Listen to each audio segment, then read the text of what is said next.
right now we're going to turn to our Ask the Pet Doctor segment. When we're not feeling well, usually we'll visit the doctor, but of course our pets aren't able to be as vocal about that.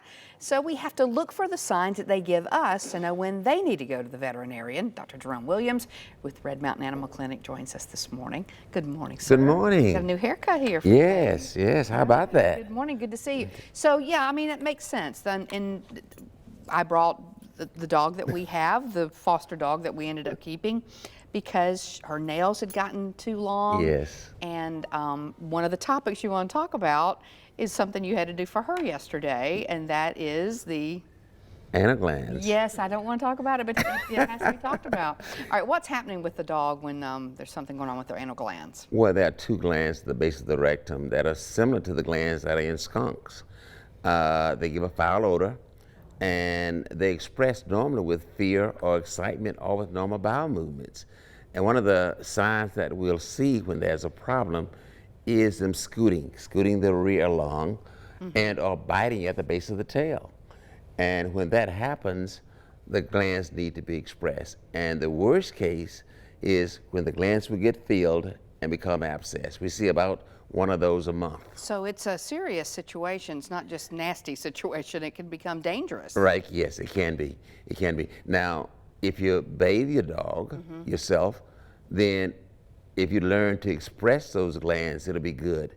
And you might ask your veterinarian to show you how to do that if you don't know. I'm good. I'm going to let you keep doing that for us. But anyway, but it's really like, it's like draining. I guess it's draining it out. It is. The fluid, it is. Right? Yes. And you smell this odor sometime when a dog gets excited and you wonder where it comes from. And if you're holding them like I'm holding him, then it might get on you and you wonder, where did this odor come from?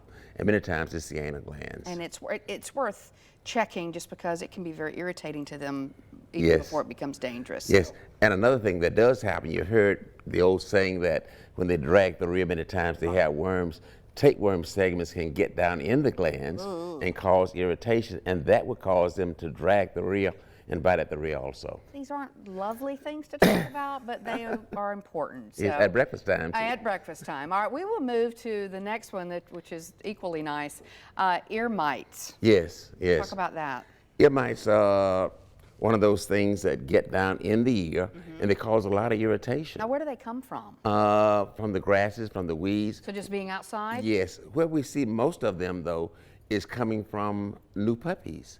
Really? They're coming, they get in the breeding situation, in the breeding environment, and that's why we see most of them. And they can get in the whole colony of pets. If you have a cat that get ear mites, the tail will go against the ear, so when you treat the ear mites, you must also treat the tip of the tail, because they get on the tail and keep that cycle going. One of the things that stands out to me resembles coffee grounds. Yes, yes. So if you're looking in the ear, you would see that, or most times it's a little the debris from the ear mites is black. It's but the ear mites themselves are a real small, tiny white dot. If you got very good vision or a magnifying lens, you can actually see the mite moving.